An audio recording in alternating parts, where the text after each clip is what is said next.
All right. So an interesting study was just released in Science magazine, and so I started reading it, and then I started looking at other people's takes on this particular study, and there's some interesting takeaways from this.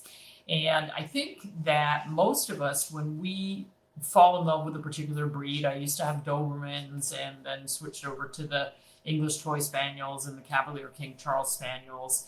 And I choose my breed partly because I like the look, but a lot of it is because I like the personality and the behavior.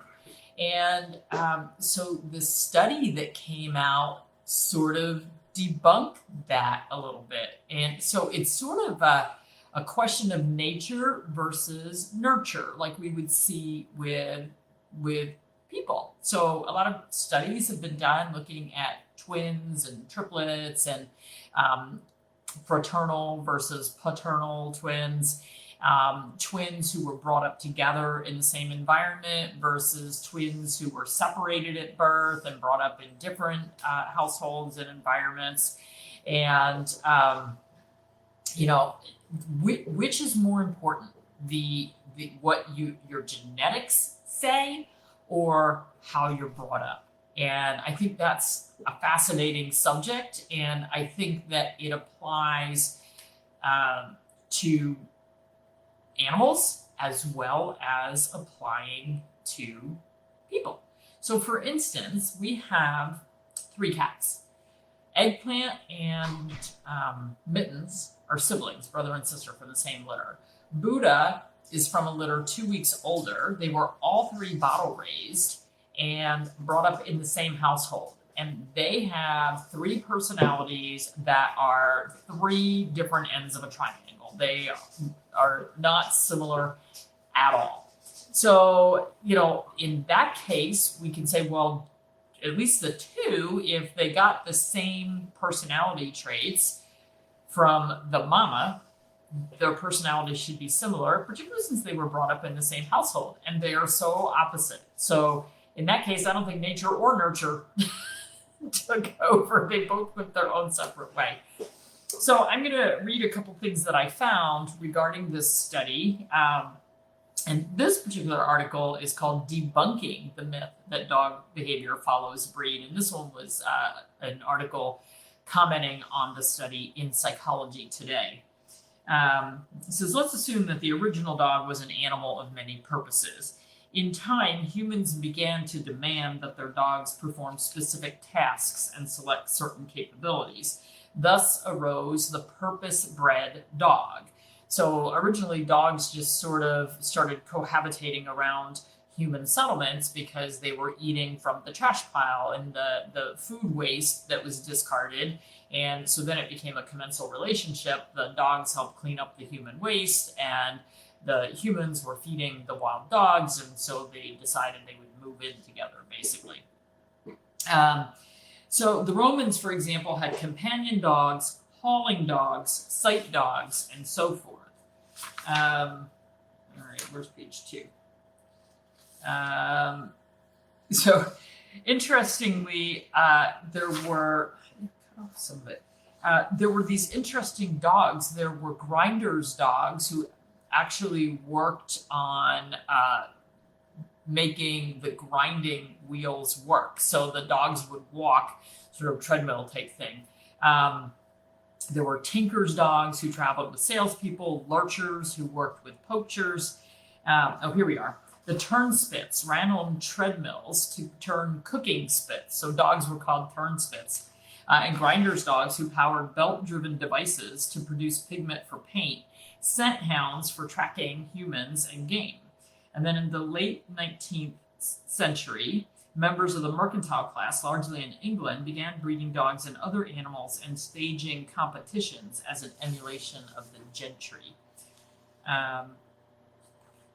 So they made so-called sport breeds by choosing very few representatives of the type of the dog they desired, say a bloodhound or a setter, and started inbreeding those dogs for multiple generations to produce animals that conform to carefully defined standards of behavior and appearance, which is kind of what we do with breeding now. We decide what we want it to look like, what we want the function to be.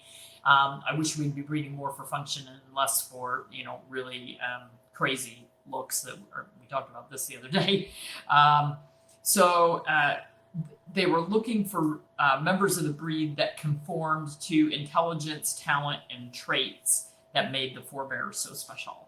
And almost from the beginning, questions arose about the validity of such claims. In the early 20th century, there was a study about the propensity of Dalmatian coach dogs to run between the carriage and horses. And what they found was that such behavior was not inherited, but rather a reflection of a temperament toward boldness that can be trained or directed. In 1965, in Genetics and Social Behavior of Dogs, now recognized as a classic, they concluded there are more significant differences in behavior between dogs of a given breed than among breeds of dogs. That is to say that all Labradors do not swim or fetch ducks from water. All Border Collies do not stare sheep into submission, nor do all pointers point at birds. We had some bird dogs that did not do bird dogging. All right, so let's see. So in a 1990 Atlantic Monthly article, and Dog's Best Friend, this guy, pointed out the error in making such assumptions, said this kind of attribution of specific behavior to a breed is in some ways deeply misdirected. Old habits persist, and as the number of dogs in American households increased over the last few decades, so too did the number of articles identifying the 10 best breeds for those with children or who wanted an active creature or whatever. And I have to say, Cavaliers, we call them love sponges. They are so sweet. Yet I have seen a handful of really aggressive, really difficult Cavaliers. Very unusual, but they're there. So last month, in the April 29th issue of Science, so last month being a week ago, a team of researchers at the University of Massachusetts, working with the largest database generated in a project called Darwin's Ark, they definitively debunked the myth of breed-specific behaviors. They gathered over 18,000 surveys from dog owners asking about their animals' behavior and sequenced 2,155 genomes from purebred and mixed-breed dogs and attempted to isolate areas that might contain genes responsible for stereotypical behaviors. This is a huge study. Significantly, they found that the breed does not predict its behavior.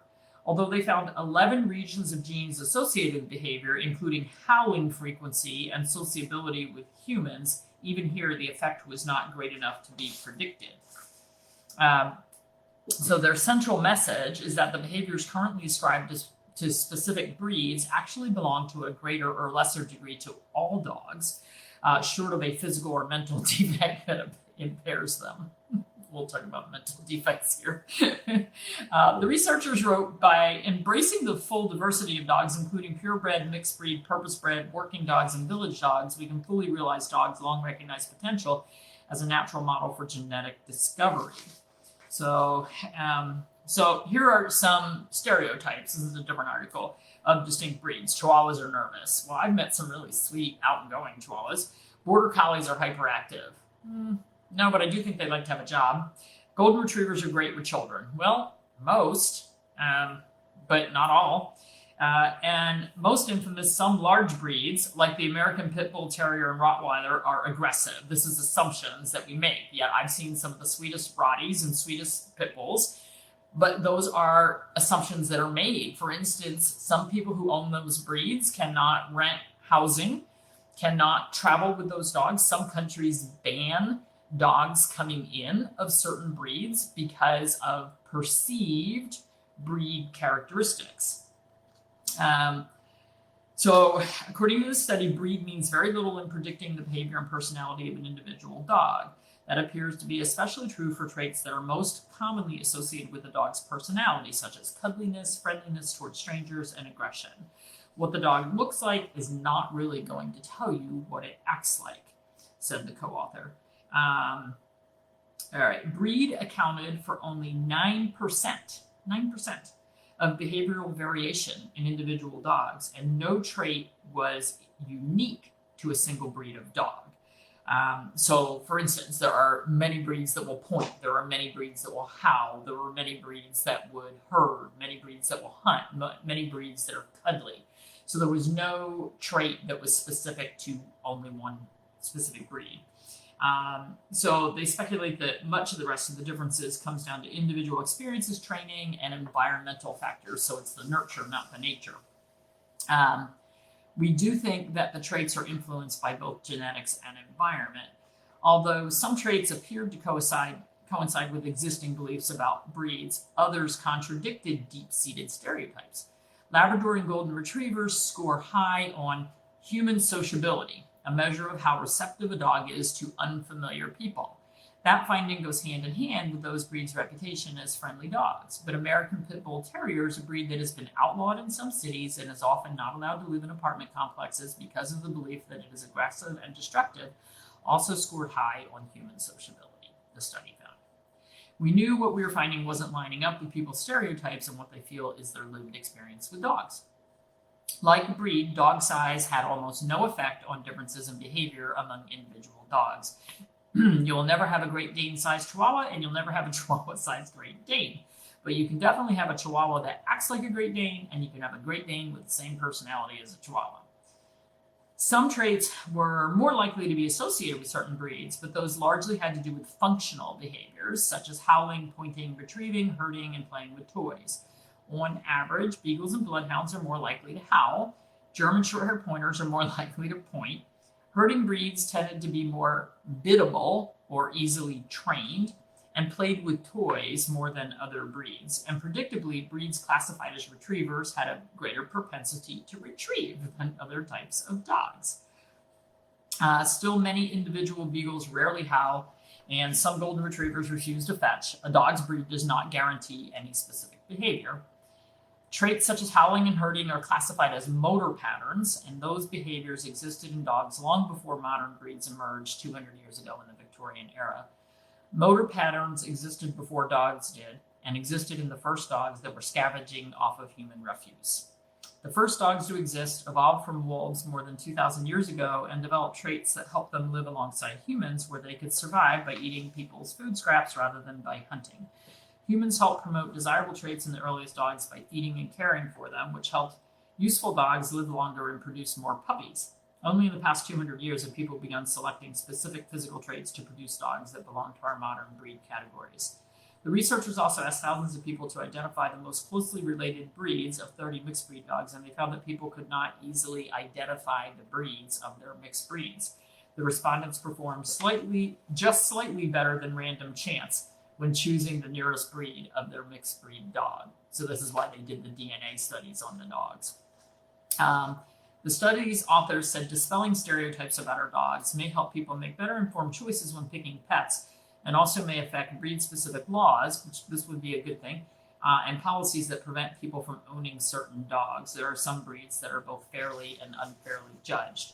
So this kind of study is really good if you happen to be someone who, raises Rottweilers or Pit Bulls or Dobermans or any breed that is banned or looked down upon or thought to be aggressive.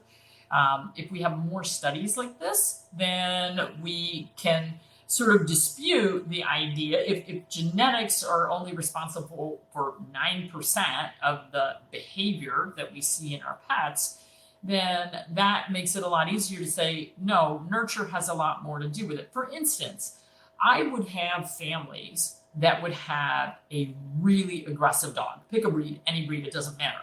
They'd have a really aggressive dog. And when that dog would die, they would get another dog.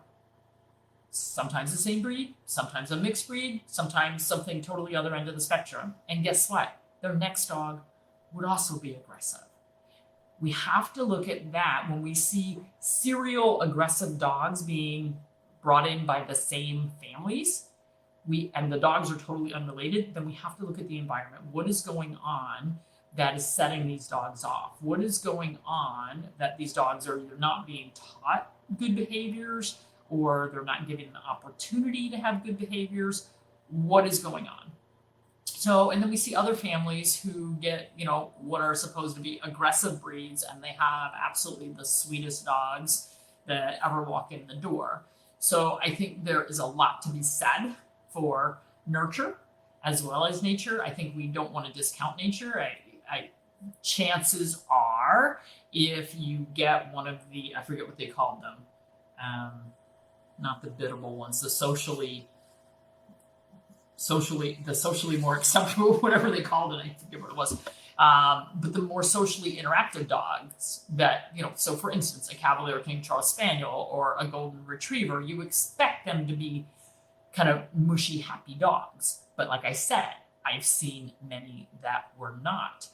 But if you are looking for a good family dog and you want something that's going to be, just very mellow and sweet, then I think at least using that 9% predictability and then knowing how to nurture that dog to get that sort of response from them is critically important. So an awful lot of it has to do with how they're brought up, what environment they're brought up in. Are they a single child? Are they a multi-child family? We have a bunch of dogs. They have to learn how to get along with other dogs if they're going to work out well in this environment.